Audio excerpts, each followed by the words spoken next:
হালুয়া তো আপনারা অনেক রকমভাবেই খেয়েছেন, কিন্তু এই হালুয়াটা একবার এইভাবে আপনারা যদি করে খেয়ে থাকেন তাহলে বুঝবেন যে কত লোভনীয় একটা দুর্দান্ত রেসিপি। তো আমি এই রেসিপিটা কিভাবে করেছি আমার সঙ্গে থাকুন, তো আমার ভিডিওটা পুরো দেখতে থাকুন।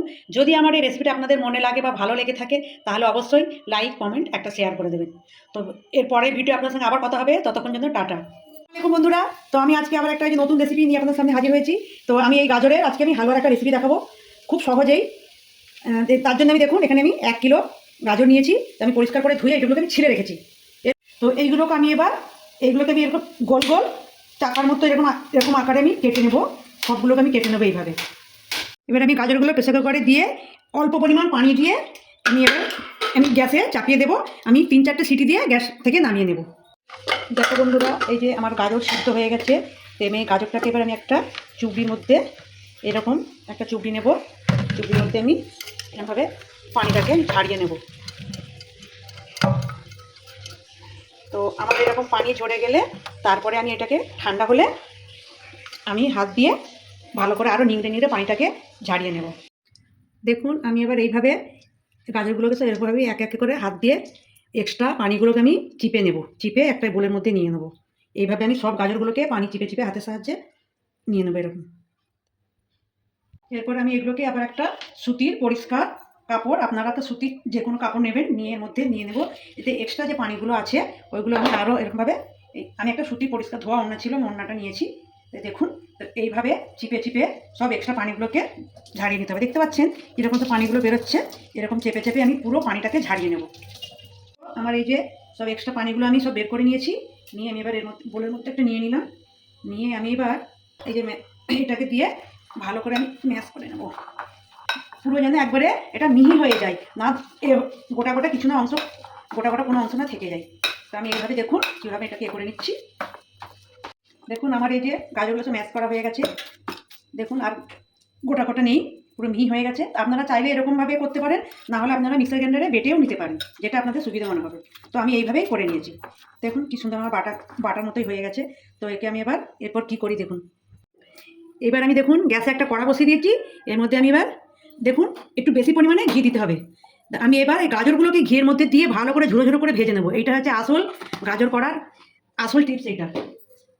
এটা না ঝুড়ো ঝুড়ো করে না ভাজা না হলে সেই গাজরের হালুয়ার কোনো টেস্ট থাকে না। তো আপনারা আমার সঙ্গে থাকুন, দেখুন আমি কিভাবে বানাই, আশা করি আপনাদের ভালো লাগবে। গরম হয়ে গেছে, এবার আমি এই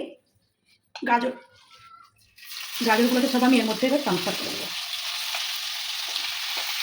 দিয়ে আমি এরকম ভালোভাবে নাড়াচাড়া করবো যতক্ষণ না আমার ঝুড়ো ঝুড়ো করে ভাজা হবে, পুরো ঘি ছেড়ে যাবে গাজর থেকে, ততক্ষণ আমি এরকম নেড়ে চেড়ে ভাজতে থাকবো।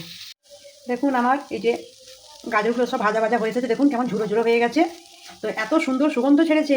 তো যখন এরকম সুগন্ধ ছাড়বে আপনারা 5 থেকে 7 মিনিট মিডিয়াম টু লো ফ্লেমে আপনারা এরকমভাবে গাজরগুলোকে ভেজে নেবেন। তো আমি যেভাবে দেখাচ্ছি, যদি আপনারা এই পদ্ধতিতে গাজরের হালুয়া করেন তো অনেক দিন ধরে আপনারা সংরক্ষণ করে খেতে পারবেন, আর খেতেও দারুণ টেস্ট হয়। তো এবার হয়ে গেছে ভাজা, এবার আমি এগুলোকে নামিয়ে নেব, গ্যাসটা আমি বন্ধ করে দেবো। এগুলো আমার ভাজা হয়ে গেছে, আমি এতে তুলে নিয়েছি।